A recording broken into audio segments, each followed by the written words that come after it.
Monsieur le Président de la Cour suprême, Monsieur le Président de la Cour des comptes,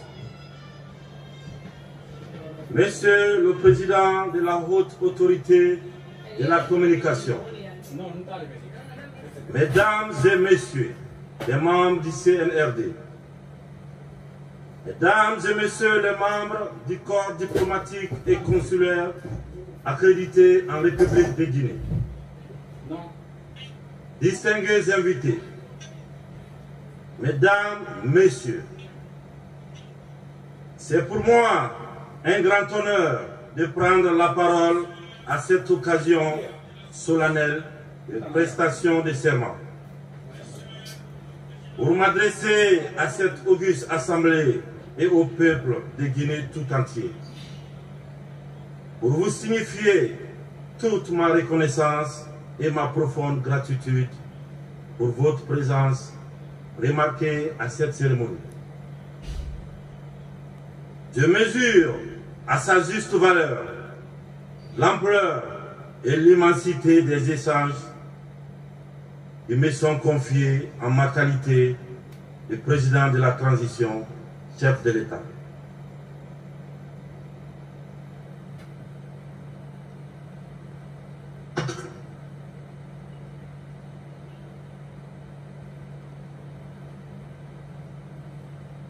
Une lecture attentive de l'évolution politique de notre pays permet d'aboutir à une conclusion, celle relative à la nécessité d'apporter un changement.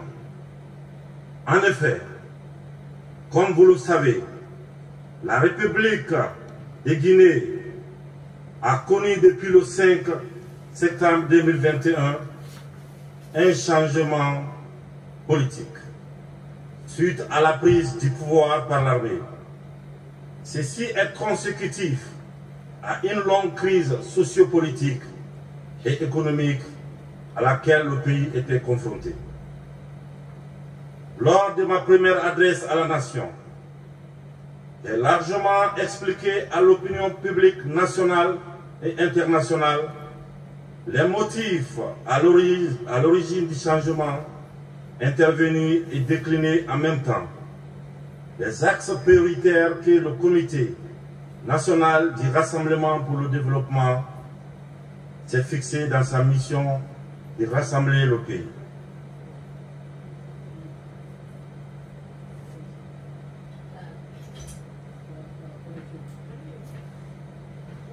Ainsi, sous la direction du Comité national du Rassemblement pour le développement, le pays s'est doté d'une charte de la transition qui prévoit notamment un gouvernement de transition et un conseil national de transition qui auront la charge de dérouler les différentes missions de la transition.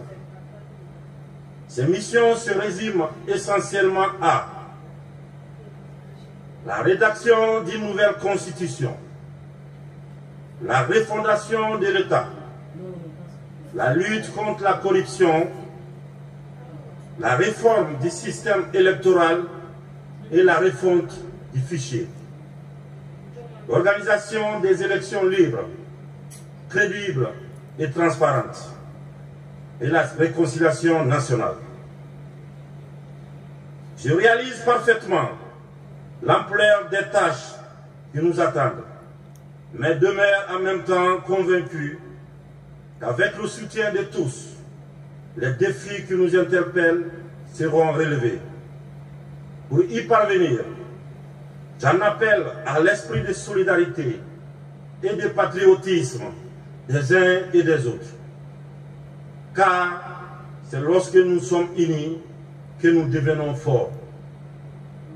Mais divisés, nos efforts risquent de se noyer dans de nouvelles contradictions qui pourra nous conduire à l'échec.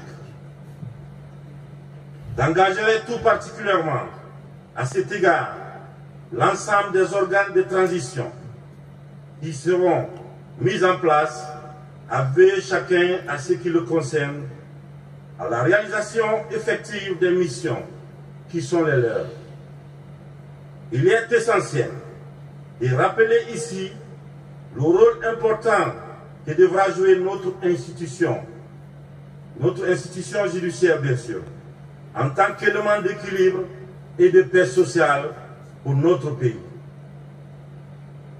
L'indépendance et l'impartialité de la justice constituent, à mes yeux, j'y insiste, un impératif afin d'instaurer la crédibilité de notre État et de recréer la confiance des citoyens dans l'institut judiciaire de notre pays.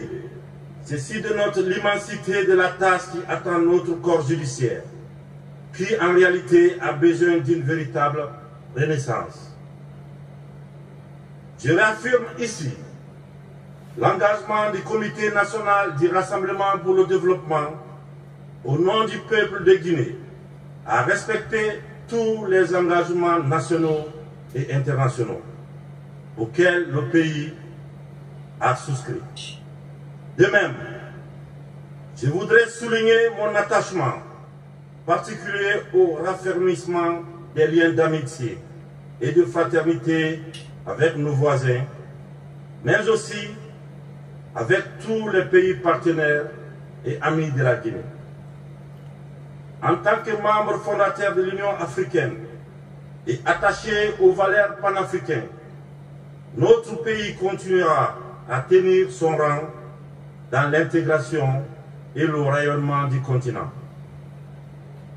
Je voudrais ici réitérer mon engagement que ni moi, ni aucun membre du Comité national du Rassemblement pour le développement et des organes de la transition ne sera candidat aux élections à venir.